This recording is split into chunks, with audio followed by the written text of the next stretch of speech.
What nobody tells you about awakening is that the hard part doesn't happen when you wake up. It happens the morning after, and the morning after that, and every ordinary day that follows, when you're supposed to feel enlightened and instead you're standing in your kitchen making coffee, seeing everything clearly, and realizing that clarity doesn't pay your bills, doesn't fix your relationships, and doesn't make the loneliness go away. There's an image I want you to hold on to because it's going to come back a few times. Picture waking up before everyone else in the house. It's still dark outside. There's a particular quality to that early light, thin, gray, uncertain, and a particular kind of silence. You're awake, and everyone you love is still asleep. And in that moment, there's something beautiful about it, being the only conscious presence in a sleeping world. But there's also something isolating that you can't quite name. You're awake, and they're not, and there's no way to share what you're seeing. You just have to sit with it alone until the day begins. That's what life after awakening actually feels like. And almost nobody tells you the truth about it. Carl Jung understood this better than the entire spiritual marketplace that came after him, because Jung never treated awakening as a destination. He watched people arrive at moments of profound psychological breakthrough, real ones, the kind that genuinely rearranged how they saw themselves and the world. And then he watched what happened next.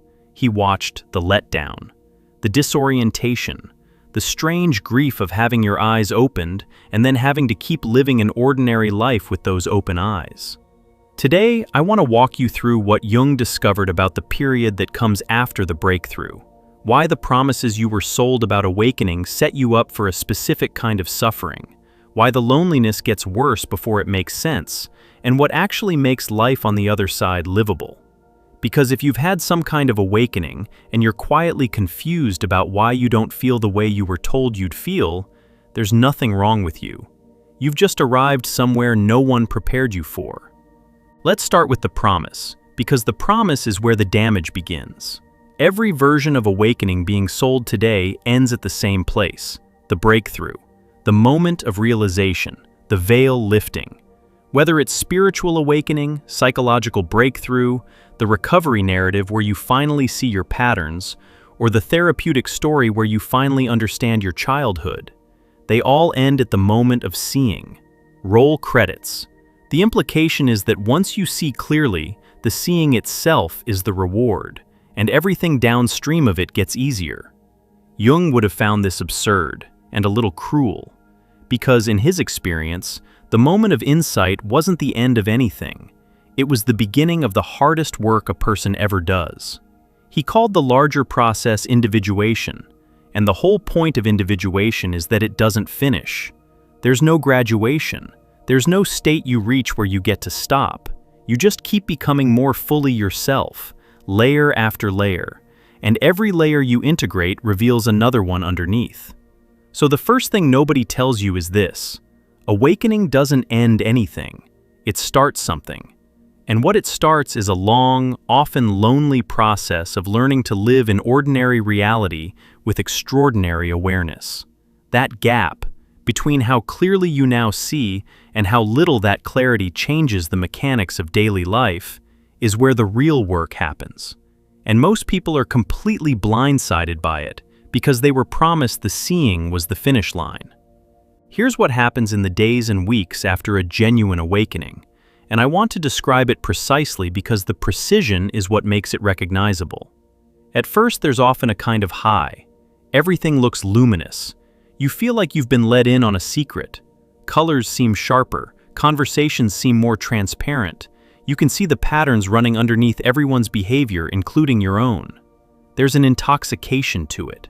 You think this is the new baseline. You think you'll feel this way forever now. And then it fades. Not because you did something wrong, but because no heightened state is sustainable. The psyche can't hold peak intensity indefinitely, any more than the body can sprint indefinitely. So the luminosity dims. The ordinary reasserts itself. You still have to answer emails and buy groceries and deal with the person who cuts you off in traffic. And you find yourself standing in the wreckage of the high, wondering where the awakening went, wondering if you imagined it, wondering if you've somehow lost the thing you just found. Jung saw this collapse constantly, and he had a way of thinking about it that most spiritual teachers don't. He understood that the psyche moves in oscillations, that any intense movement in one direction tends to summon its opposite. He borrowed a Greek word for this, enantiodromia, the running toward the opposite. When you swing hard toward expanded awareness, the psyche eventually swings back toward contraction, toward flatness, toward the ordinary. This isn't a malfunction. It's the rhythm of a living system finding its balance after a shock.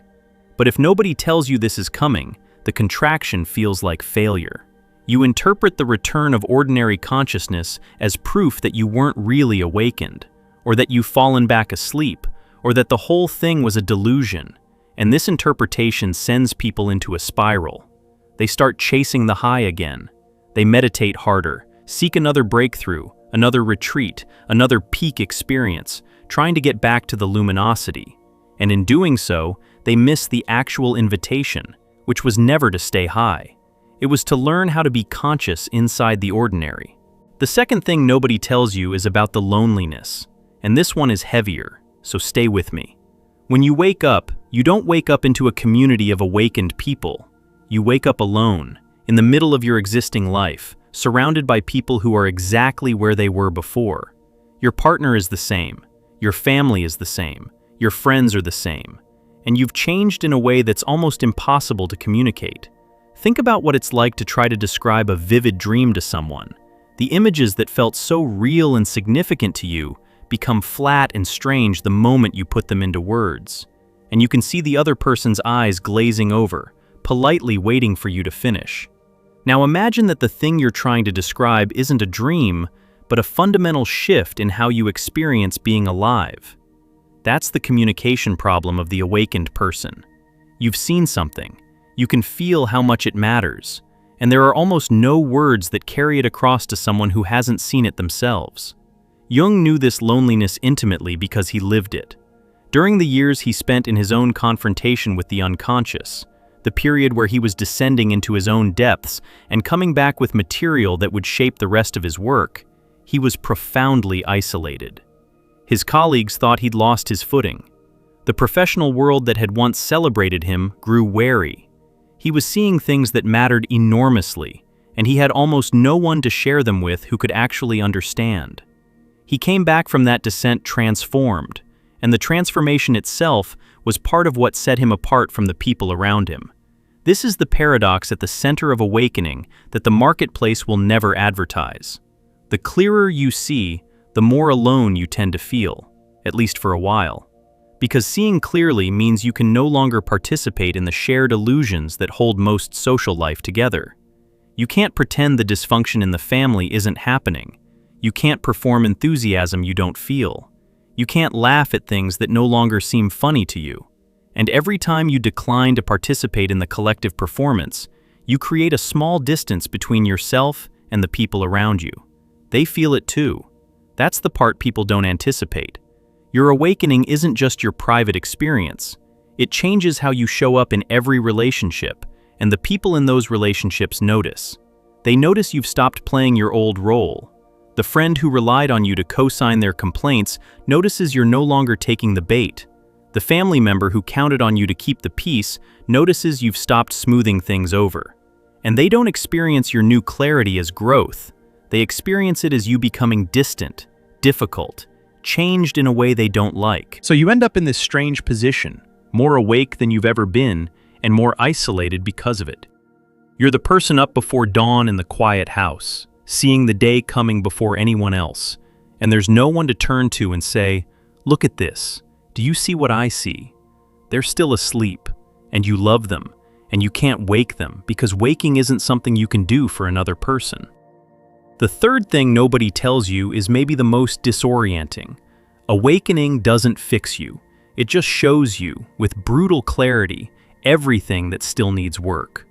Before the awakening, your unconsciousness protected you.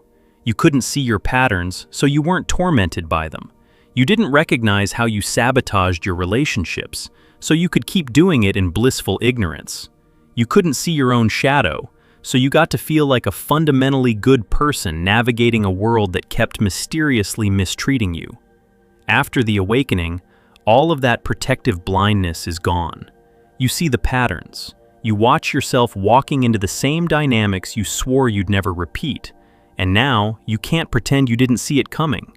You catch your own manipulations in real time. You notice the ways you make yourself the victim, the ways you avoid, the ways you perform. And here's the cruel part.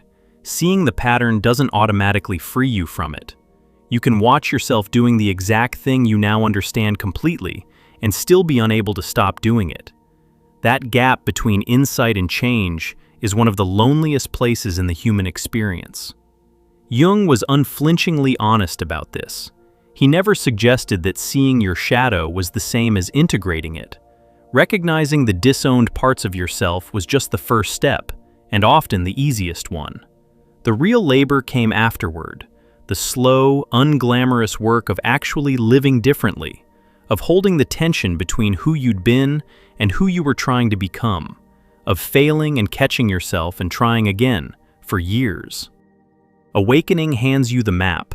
It doesn't walk the terrain for you, and the terrain, it turns out, is mostly uphill.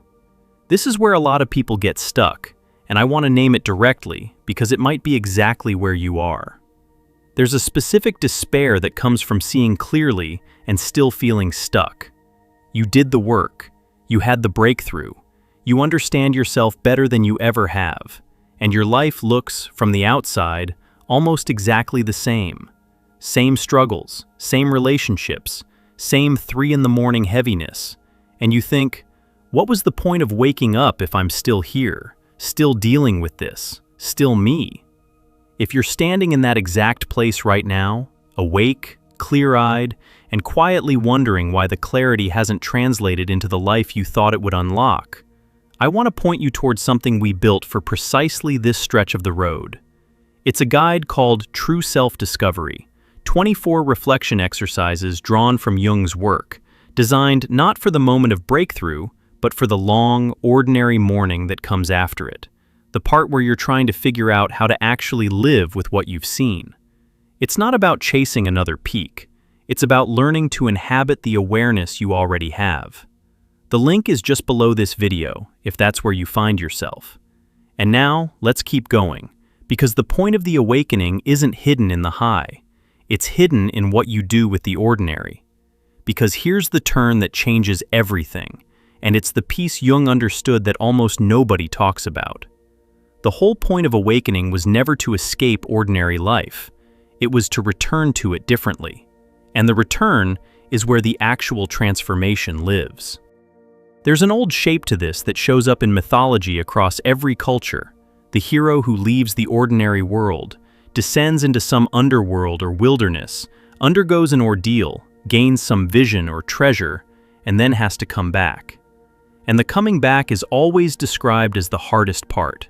Not the descent, not the ordeal, the return. Because you have to bring the treasure back into the ordinary world and find some way to live it there, among people who didn't go where you went and don't understand what you're carrying. Jung recognized this pattern as a map of psychological development. The awakening is the descent and the vision. But the vision means nothing if you stay in it. A person who has a profound realization and then spends the rest of their life sitting on a mountaintop contemplating it hasn't completed anything. They've just found a more spiritual way to avoid their life.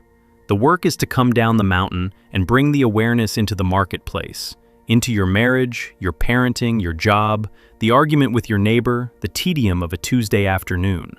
That's where the vision either becomes real or evaporates. This reframes the entire disappointment of life after awakening. That flatness you feel when the high fades, that ordinary reality reasserting itself. That's not the awakening failing. That's the awakening delivering you to the actual assignment. The ordinary is not the thing you were supposed to transcend. It's the thing you were supposed to transform from the inside by meeting it with the awareness you gained. The kitchen, the coffee, the gray morning light. That's the temple. That was always the temple. You just spent years thinking the temple was somewhere else. Jung had a way of describing psychological maturity that I keep returning to. He said the goal isn't to become perfect, it's to become complete. And completeness includes all the ordinary, unglamorous, unfinished parts of a human life. The person who has integrated their awakening doesn't float above their circumstances in permanent bliss. They stand more fully inside their circumstances than they ever could before. They can be present for the boredom, the conflict, the loss, the mundane repetition, because they're no longer split, no longer half living while waiting for some better state to arrive. They're here, actually here. And being fully here in an ordinary life turns out to be the rarest and most demanding thing a person can do. Let me describe what this looks like in an actual life, because the abstraction can only take you so far. Picture someone who had a real awakening a couple of years ago. Maybe it came through a crisis, maybe through loss. Maybe it just arrived one morning without warning. For a while they were on fire with it. They read everything, they meditated, they felt connected to something vast. They believed they'd been permanently changed.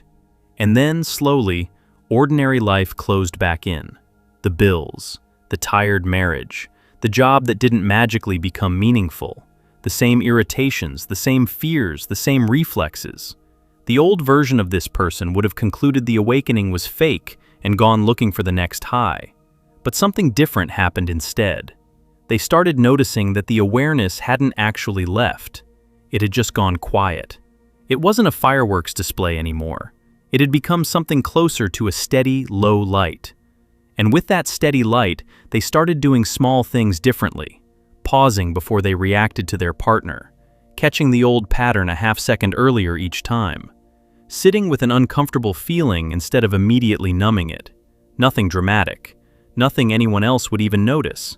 But over months and years, those small differences accumulated into a genuinely different life. Not because the circumstances changed, a lot of them didn't, but because the person meeting those circumstances had changed. The marriage got more honest, the work found some meaning, not because the job transformed, but because they brought a different presence to it. The 3 a.m. heaviness didn't disappear, but their relationship to it changed. They stopped fighting it and started listening to it. And that, quietly, was the whole transformation. It just looked nothing like the awakening they'd been promised. This is what Jung meant when he talked about the ego learning to serve something larger than itself. In the early stages of awakening, the ego often tries to claim the experience. I'm awakened, I'm special, I see what others don't. That inflation is a trap, and it's a comfortable one, because it lets you feel superior while changing nothing. Real integration requires the opposite movement. The ego has to get smaller, humbler, more willing to do the ordinary work without applause. The awakened person who's actually done the integration usually doesn't announce it. They're too busy living it, and the living has made them quieter about it, not louder. And this brings us to something crucial about the loneliness, because the loneliness changes shape over time too. In the early days after awakening, the isolation is acute and raw. You feel cut off, unable to share, exiled from the shared reality of the people around you. But if you stay with the process, if you keep coming down the mountain and doing the ordinary work, something shifts. The loneliness doesn't vanish, but it stops being a wound. It becomes something more like solitude, a capacity rather than a deprivation. Jung distinguished between these two things very carefully. Loneliness is the pain of feeling cut off from others. Solitude is the ability to be alone with yourself and find it nourishing rather than terrifying. The awakened person has to make this journey, from the loneliness of no longer fitting in to the solitude of being genuinely at home in themselves. And the second state is one of the great rewards nobody tells you about, because it doesn't sound like a reward when you're in the middle of the first state. When you're still raw with the pain of not being understood, being told you'll one day be at peace with your own company sounds hollow. But it's true. The isolation that feels like exile in the beginning slowly becomes a kind of sovereignty. You stop needing everyone around you to see what you see. You can hold it yourself. You can be the one awake in the quiet house and find, instead of only the loneliness, a strange and steady peace in it. There's another piece to this that took me a long time to understand, and Jung pointed at it directly. The people around you who seem asleep, the ones you couldn't wake, the ones who experienced your change as distance, you slowly stop needing them to be different. Early in the awakening, there's often a missionary impulse. You want to wake everyone up. You want your family to see, your partner to understand, your friends to have what you have. And when they don't, when they resist, when they pull away, it hurts, and you take it as rejection. But part of maturing past the awakening is releasing that impulse. You come to understand that consciousness unfolds on its own timeline for each person, and that timeline is not yours to control. Your job was never to wake anyone else up. Your job was to wake yourself and then live in a way that's true, which sometimes means being the only one awake and letting that be okay. There's a deep humility in this. You stop being the person who sees more and starts resenting everyone who sees less. You just become someone quietly living what they know, available if anyone asks, unattached to whether they do. And paradoxically, that's when your awakening becomes useful to others. Not when you're preaching it, but when you're simply being it, and someone catches a glimpse of a different way to be and gets curious. I should be honest with you about the hardest part, the one that doesn't fully resolve. Life after awakening includes a permanent kind of double vision, and you don't get to turn it off. You can see the patterns, and you still have to live among people who can't. You can see through the collective illusions, and you still have to function inside a world built on them. You go to the party, and you can feel the performances happening, and you still have to make small talk. You watch the culture chase things you now know won't satisfy, and you still have to participate in enough of it to pay your rent and keep your relationships. There's a low-grade friction to this that never entirely goes away. Jung didn't pretend otherwise. He knew that the price of consciousness is a certain permanent discomfort, the discomfort of seeing more than is comfortable to see, in a world that mostly prefers not to look. But he also knew the alternative, and the alternative was worse. The alternative was going back to sleep, and you can't, not really, not once you've been awake. You can numb it, distract yourself, try to unsee, but the awareness is always there underneath, and betraying it costs you something worse than the friction. It costs you your relationship with yourself. So you carry the double vision. You learn to hold it.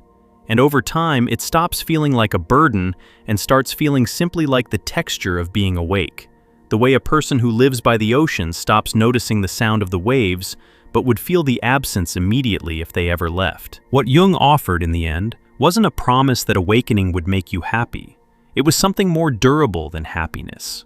He offered the possibility of a life that's genuinely your own, lived with open eyes, rooted in something deeper than circumstance, no longer dependent on the world cooperating with your preferences. He called the center of this the self, the deeper organizing intelligence of the psyche that exists beneath the ego's anxious management. And he found that people who kept doing the work, who kept coming down the mountain and living their awareness into ordinary life, gradually developed a relationship with that center, a felt sense of being held by something inside themselves that couldn't be taken away. That's what makes the loneliness bearable. That's what makes the ordinary luminous again. Not a return to the high, but a steady rootedness that doesn't need the high, that can find the sacred in the gray morning light and the cooling coffee in the sleeping house.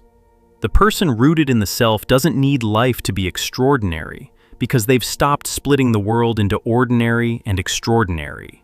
It's all just life, met fully. And that fullness is the treasure they went into the underworld to find. So let me bring you back to that image, the one I asked you to hold. You're awake before everyone else. The house is quiet. The light outside is thin and uncertain, and everyone you love is still asleep, and you're the only conscious presence in a sleeping world. In the beginning, that image is lonely. You feel the isolation of it, the ache of being awake and unable to share it, the exile of seeing what no one around you sees. But somewhere in the long process of integration, that same image transforms without a single external detail changing. You're still awake before everyone else. The house is still quiet. They're still asleep. But now, instead of only the loneliness, there's something else in it. A peace. A kind of tender guardianship. You're the one awake, watching over the sleeping house, seeing the day arrive before anyone else, holding the quiet without needing anyone to hold it with you.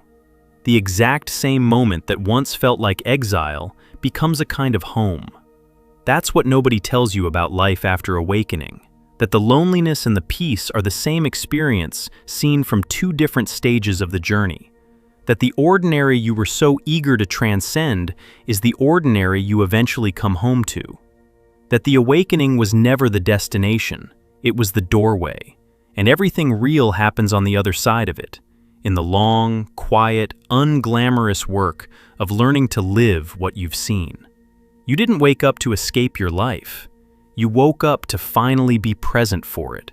And if it feels harder than you were promised, lonelier than you expected, more ordinary than the fireworks you imagined, that's not evidence that something went wrong.